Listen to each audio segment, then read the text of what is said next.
गांधीनगर में चल रही श्रीमद् भागवत कथा के तीसरे दिन ईश्वर पूजन करके कथा को प्रारंभ किया गया। कथा के तृतीय दिवस कथावाचक आचार्य प्रदीप मिश्रा ने कहा कि कलयुग में सब कुछ संभव है, लेकिन बिना भगवान की भक्ति किए मुक्ति संभव नहीं। पता नहीं कौन सा क्षण आपके जीवन का आखिरी क्षण हो, अतः जीव को हर क्षण ठाकुर जी को स्मरण करना चाहिए। नवदा भक्ति का उपदेश देते हुए बताया कि जीव के जीवन में अगर एक प्रकार की भक्ति उतर जाती है तो वो मुक्ति पथ का अधिकारी हो जाता है। कार्यक्रम के मुख्य आयोजक नीरू रस्तोगी और राकेश कुमार रस्तोगी रहे। रोटरी क्लब मुरादाबाद ग्रेट के सभी साथियों का भरपूर सहयोग रहा। ऐसी जीव को मेंढक के समान, जीव सुधार तो जीव समान, और हाथ भगवान ने दिए। ये क्यों दिए हाथ भगवान ने? अपने गृह कृत्य तो करिए और गृह कृत्यों के साथ साथ भगवान की सेवा अपने हाथों से करनी चाहिए। कर नित्य करेंगे राम पद पूजा। चरण भगवान ने क्यों दी? इसलिए कि आप जाकर के बोतल खुलवाए, जाकर के कैसी जगह जाए, चरण राम तीरथ चल जाए। देखिए वाल्मीकि जी ने भगवान प्रभु श्री राम को वन की यात्रा पर जब चले तो 14 स्थान दिए वाल्मीकि। राम कथा का कभी अवसर लगेगा तो सुनना, आप देखिए रामचरितमानस में भगवान प्रभु श्री राम को कितने वर्ष का वनवास हुआ? 14 वर्ष का हुआ। और वाल्मीकि जी से जब भगवान पूछने लगे मैं कहाँ रहूं, आप हमको स्थान दीजिए, वाल्मीकि जी कहने लगे भगवान आप तो इस सृष्टि के प्रकृति के कण कण में विराजमान है, मैं कहाँ बता दूं। भगवान कहने लगे इस समय मैं लक्ष्मण सीता के साथ हूँ, अकेला तो मैं विराजमान हूँ, लेकिन लक्ष्मण और सीता के साथ मैं कहाँ रहूं। तो वाल्मीकि जी ने कितने स्थान दिए? 14 स्थान दिए। और कल मैंने संकेत दिया था, तुलसीदास जी ने ऐसे ही 14 प्राणी बता दिए जो देखने में जिंदा अस्तित्व में। 14 का मतलब कोई साधारण नहीं है। हमारे यहाँ भुवन भी 14 ही है। कितने भुवन है? कैसे कैसे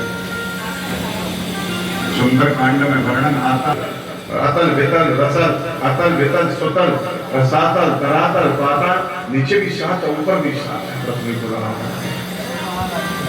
भगवान ने 14 स्थान दिए और 14 स्थान में ऐसे ऐसे स्थान दिए। अगर आप सुनो और जीवन में अगर एक स्थान भी धारण कर लो तो आपके हृदय में तत्क्षण प्रकट हो जाए। तर्पण के विषय में मैं कल संकेत दे रहा था, देखो मैं अपने घर से दूर बना करके बता रहा हूँ। हमारे शास्त्र ये निर्देश देते हैं पितृपक्ष में तर्पण, पितरों के निमित्त होम करना चाहिए, ब्राह्मणों को दान देना चाहिए, ब्राह्मणों को भोजन कराना चाहिए।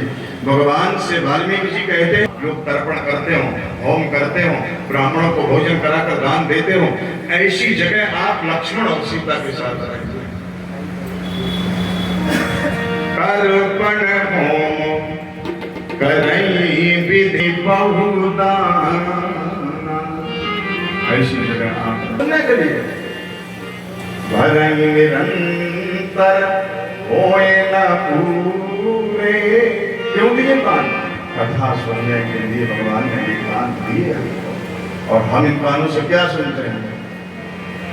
सुनकर के तृप्त हो जाते हैं कि भाई कथा क्या सुनना बार बार। इसका मतलब उन्होंने कथा के अस्तित्व को, कथा के रस को, कथा को उन्होंने समझा। रस विशेष जाना दिन नानी, और राम कथा जो सुनत अगहाई।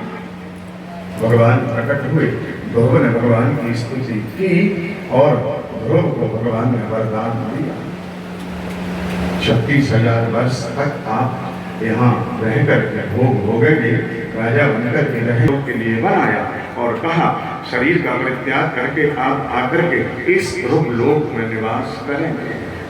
संतों का संग हमको आपको मिल जाए तो हमारी बिगड़ी बनने में देर नहीं है। संत है कि नहीं है?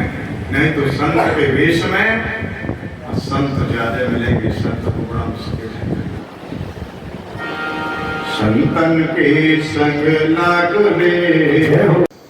भगवत कथा में मुख्य रूप से राकेश कुमार रस्तोगी, नीरू रस्तोगी, डॉक्टर सोमनेश रस्तोगी, पूर्णिमा शर्मा, पीयूष रस्तोगी, हिमांशु राठौर, ललित राजन आदि उपस्थित रहे।